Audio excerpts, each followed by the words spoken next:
अस्सलाम वालेकुम my YouTube family. उम्मीद है जी आप सब ठीक ठाक होंगे। अल्हम्दुलिल्लाह मैं भी बिल्कुल ठीक हूँ और यकीनन आज जो मेरी आवाज़ में थोड़ी सी खुशी नज़र आ रही है आपको, बल्कि पिछले कुछ दिनों से तो मैं बहुत ही ना डाउन वॉइस के साथ क्या कहते हैं वॉइस ओवर किया करती थी, लेकिन आज अल्हम्दुलिल्लाह मैं काफ़ी रिलैक्स हूँ। मेरे फ़ादर की तबीयत ना अल्हम्दुलिल्लाह अल्लाह पाक का करोड़ों दफ़ा शुक्र है कि बेहतर है, थोड़ा सा वो रिकवरी की तरफ जा रहे हैं। और आज ना मैंने बिल्कुल भी व्लॉग अपलोड नहीं करना था क्योंकि मैं अपनी मम्मा की तरफ आई हुई हूँ रहने के लिए। सब हॉस्पिटल में है तो यहाँ मैं घर का ख्याल रखती हूँ।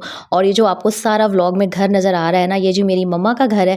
व्लॉग नहीं डालना था लेकिन फिर ऐसे ही मैं बैठी हुई थी, मैंने सोचा कि चलो छुट्टी नहीं करते, आपको आज मैं अपनी मम्मा का ना होम टूर कराती हूँ, मम्मा के घर का होम टूर करवाती हूँ। तो बस वीडियो को एंड तक देख लीजिएगा। बहुत ही छोटी सी वीडियो है और बहुत ही सिंपल सा सादा सा, जैसे हर मिडिल क्लास फैमिली का घर होता है ना वैसा ही है।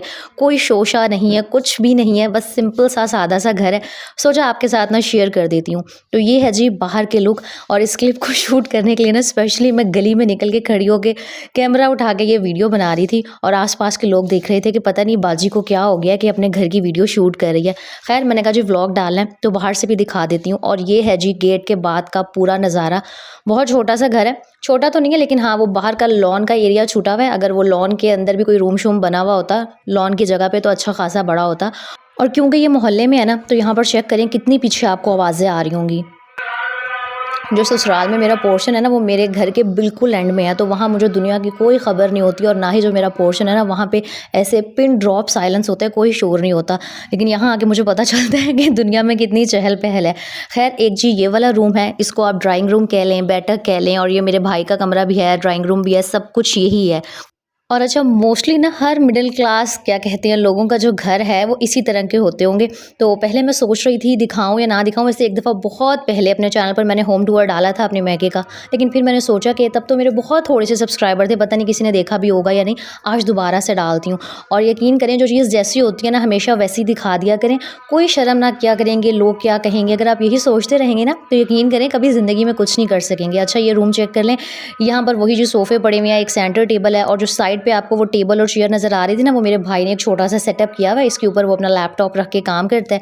यहाँ पर एक फोल्डिंग मैट्रेस भी है, वो रात को इसको ही बिछा के यहाँ पर सो जाता है और सुबह जी वो मैट्रेस हम फोल्ड करके साइड पे रख देते हैं। और जिस तरह हर किसी के घर में सोफ़ों पे कवर चढ़े हुए होते हैं ना, वो कवर यहाँ पर भी चढ़े हुए थे। पहले मैंने सोचा व्लॉग के लिए उतार देती हूँ, लेकिन फिर मैंने कहा कि कहीं अम्मा बाद में आगे कुटी ना लगाए मेरी, इसलिए मैंने नहीं उतारे कवर।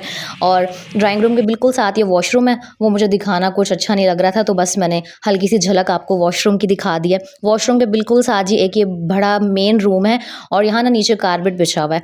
और यहाँ पर चेक करें मेरे घर में अभी भी ना इस तरह का वो जो पुराने वक्तों वाला टीवी होता था ना वो है, अभी तक एलईडी नहीं है। ये नहीं है कि आ नहीं सकती, लेकिन बस हाँ मेरे पेरेंट्स को स्पेशली मेरे जो पापा हैं उनको अभी तक इसी का शौक़ है, इसी पे उन्हें टीवी देखने का मज़ा आता है, इसलिए यही वाली टीवी है।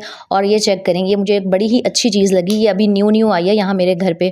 और ये अच्छी मुझे इसलिए लगी कि ये सोफ़ा भी है एक तरह का, इस पर आप बैठ भी सकते हैं। और जो अपनी बेडशीट्स हो गई और भी घर का बहुत सारा सामान होता है ना इसके अंदर आप इसको रख भी सकते हैं। तो ये एक मेन रूम है, इसमें एसी लगा हुआ है, कारपेट बिछा हुआ है और जब गर्मियाँ आती हैं ना तो सब इसी एक ही कमरे में पाए जाते हैं क्योंकि बिजली बहुत महंगी है तो एक से ज़्यादा एसी चल भी नहीं सकते हैं। तो ये वो वाला कमरा है।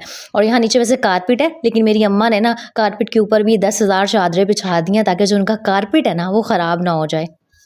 अच्छा मुझे ना ये सबसे अच्छी चीज़ लगती है कि दोनों रूम्स में ना इस तरह की बड़ी बड़ी सारी मिरर्स भी लगे हुए हैं और कबर्ड्स भी बनी हुई हैं, तो बहुत सारा सामान इनके अंदर आ जाता है। और ये है जी छोटा सा किचन। अच्छा इतना बड़ा सारा घर है और मैं बता दूं ये रेंटेड है घर ना, मेरी मम्मा रेंट के घर में रहती हैं। तो किचन इतना चुन्नू सा है, मुझे ये समझ नहीं आई कि जिसने भी घर बनाया था थोड़ा सा भाई बड़ा किचन रख देता। इतना छोटा सा किचन है, एक बंदा जाके खड़ा होता है ना तो दूसरे की जगह ही नहीं रहती। और बस ये इसके बाद लॉन वाला एरिया शुरू हो जाता है। वो लॉन की काफ़ी हालत ख़राब हुई हुई थी क्योंकि ज़ाहिर सी बात है घर में बड़ी टेंशन चल रही है, तो वो मैंने दिखाया नहीं। और यहाँ पीछे मुसलसल वो रेडी वालों की फेरी वालों की आवाज़ें आ रही थी। अच्छा ये जो आपको ये नज़र आ रही है ना ये लड़ियाँ सी लगी हुई, ये जब से मेरी शादी हुई है ना ये तब की लगी हुई हैं और मेरी मम्मा ने उतारने ही नहीं दी किसी को। ये तब की एज़ इट इज़ लगी हुई है। माशाल्लाह मेरी शादी को मार्च में 6 साल हो जाएंगे और ये 6 साल से ना इसी तरह है। और अब मैं जा रही थी ऊपर, मैंने सोचा कि अगर ऊपर वाला पोर्शन जो है, ऊपर भी 2 रूम्स हैं लेकिन अब ज़ाहिर है कोई जाता नहीं है। हम 2 बहनों की शादी हो गई है, घर में सिर्फ मेरे मामा पापा होते हैं, भाई पूरा दिन बाहर होता है, यूनिवर्सिटी जॉब होती है उसकी, और एक छोटी बहन है। तो ऊपर बहुत ही ना कम आया जाता है, इसलिए इतनी कोई ख़ास सफाई नहीं होती। लेकिन शुक्र है ये जो पहले मेरा कमरा होता था ना, फिर बाद में मेरे भाई ने ले लिया था, इसलिए आपको ये दीवारों पे इस तरह की ऊट पटांग सी पेंटिंग्स वगैरह नज़र आ रही होंगी, क्योंकि मेरे भाई ने ले लिया था ये रूम मेरी शादी के बाद। मेरी शादी इसी घर में आने के बाद हुई थी, तो काफ़ी टाइम से ना यहीं पे रह रही हैं मेरी मम्मा वगैरह। तो ये पहले मेरा कमरा हुआ करता था, और मैं जब भी यहाँ आती हूँ ना तो ऐसे मेरे दिल को कुछ कुछ हो रहा होता है कि शादी के बाद सब कैसे बदल जाता है ना, अपनी चीज़ें, अपना घर, एक लड़की सब कुछ छोड़ के ना चली जाती है। और अब यकीन करें, जब मैं यहाँ आती हूँ ना, मुसलसल मेरा दिल अपने घर में अटका हुआ होता है, और मेरा बस नहीं चल रहा होता कि बस रात को तो स्पेशली कि ना मैं अपने घर चली जाऊँ। और मैं यही वजह है कि बहुत कम ना रात को स्टे मैं बहुत कम करती हूँ। जो मेरी मम्मा का घर है ना, मेरे घर से काफ़ी नज़दीक है, 10-15 मिनट लगते हैं।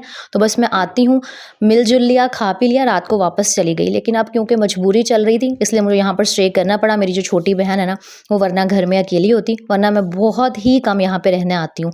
तो ये था जी मेरी मम्मा का सिंपल सा, छोटा सा, मिडिल क्लास होम टूर। उम्मीद है जी आपको अच्छा लग गया होगा। अगर अच्छा नहीं भी लगा ना, तो खबरदार किसी ने कोई नेगेटिव कमेंट किया। और अच्छा, यहाँ चेक करें, ये जो अभी नया एक सोफ़ा सा स्टूल आया ना, पता नहीं से क्या कहते हैं, मेरी मम्मा ने इसके ऊपर ये चादर डाल के रखी हुई थी। व्लॉग के लिए मैंने उतार दी थी। मैंने कहा कहीं बाद में मुझे डांट ही ना पड़ जाए, तो फटाफट से मैं यहाँ पर चादरें भी चढ़ा रही थी।